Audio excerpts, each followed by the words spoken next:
Hello అండి. Welcome to my mini vlog. ఈ vlog వచ్చేసి ఉగాది పండుగ రోజు అండి. ఎప్పుడు ఉగాది అయిపోయిందమ్మా, ఎప్పుడు అప్లోడ్ చేస్తున్నా అనుకోకండి. సారీ అండి, కొంచెం లేట్ అయిపోయింది. వీడియో అయితే ఎప్పుడు ఎడిట్ చేశాను, కానీ వాయిస్ ఓవర్ ఇవ్వడానికి అస్సలు వీలవ్వలేదనమాట. అందుకోసం ఈరోజు అయితే అప్లోడ్ చేస్తున్నాను.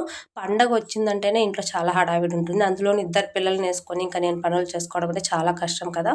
అందుకోసం ఇక్కడ మా ఆయన కూడా నాకు హెల్ప్ చేస్తున్నారు. ఎప్పుడు కూడా హెల్ప్ చేస్తారు మా ఆయన కూడా. సో నేనైతే పొద్దున్నే లేచి ఇండ్లు వాకిలంతా కూడా క్లీన్ చేసుకున్న తర్వాత ఇంకా నేను స్నానం చేసి ఇంకా వంట అయితే స్టార్ట్ చేసుకున్నాను.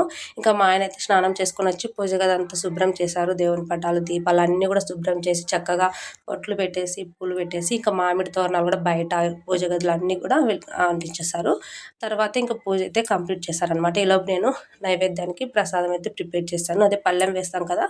సో నేను సింపుల్గానే చేశానండి. ఎందుకంటే ఈరోజు మేము ఊరు కూడా వెళ్ళేది ఉందనమాట.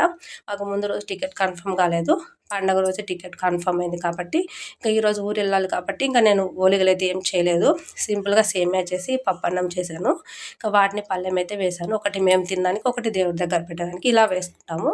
సో కలశం కూడా పెడతారు, ఇంటి దగ్గర మా అత్త పెడుతుంది. సో నేను ఇక్కడైతే సింపుల్గా ఇలా పూజ అయితే చేశాను అనమాట. ఇంకా మా ఆయన పూజ అయితే కంప్లీట్ చేసిన తర్వాత ఇంకా నేను చేసిన ప్రసాదం ఏదైతే ఉంటుందో అది ఒక ప్లేట్ అయితే తీసుకొని మా ఆయన అయితే కొంచెం తిన్నారు. సో ఇక్కడ మీకు కూడా హారతి ఇస్తున్నారు, తీసుకోండి మీరు కూడా. ఇంకా మా ఆయన అయితే కంప్లీట్ అయిపోయిన తర్వాత ఇంకా మా పాపని తీసుకుని ఇద్దరు గుడికి అయితే వెళ్ళారు. నేనైతే వెళ్ళలేదు ఈసారి. నేను మా బాబు ఇంట్లోనే ఉన్నాము.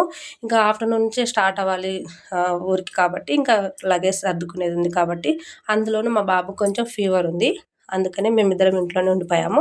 ఇంకా మా ఆయన మా పాప అయితే ఈ గుడికి అయితే వచ్చారు. ఈ గుడి చాలా ఫేమస్ అంట, మీకు తెలిసే ఉండొచ్చు నాకు తెలిసి.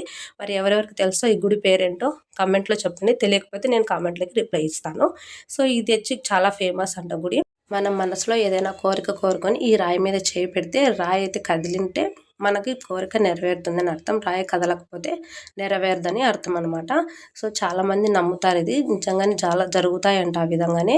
సో నేను ఎప్పుడు కూడా వినలేదు, ఎప్పుడు చూడలేదు ఈ టెంపుల్ని. ఫస్ట్ టైం మా ఆయన వెళ్ళారు, నాకు ఆ విధంగానే తెలిసింది. ఇక్కడ మా పాప మా ఆయన కూడా కోరిక కోరుకుని రాయి మీద అయితే చేయి పెట్టారు. మా పాపకైతే ఏం కదలలేదు, ఎందుకంటే తను ఏం కోరుకుని ఉండదు, తనకేం తెలియదు కదా. సో ఇంకా మా ఆయన అయితే ఫస్ట్ చేయి పెట్టినప్పుడు తనకి తెలియదు అంట అట్లా తిరిగేంత వరకు ఉండాలి అనేసి. తర్వాత మళ్ళీ వెళ్ళారనమాట. అప్పుడు చేయి పెడితే కొంచెం కదిలిందని అన్నారు. సో మొత్తానికైతే ఇంటికి వచ్చేసరికి ఆఫ్టర్నూన్ అయిపోయింది. అప్పటికి నేను అన్ని సిద్ధం చేశాను, ఊరైతే వెళ్ళిపోయాము. ఇది నెక్స్ట్ డే అనమాట. నెక్స్ట్ డే మార్నింగ్ మా ఊరి దగ్గర మా అత్తమ్మ ఓలిగలు చేసింది, అది చూపిస్తున్నాను. ఇది లాగండి. వీడియో నచ్చితే లైక్ చేసి సబ్స్క్రైబ్ చేయండి.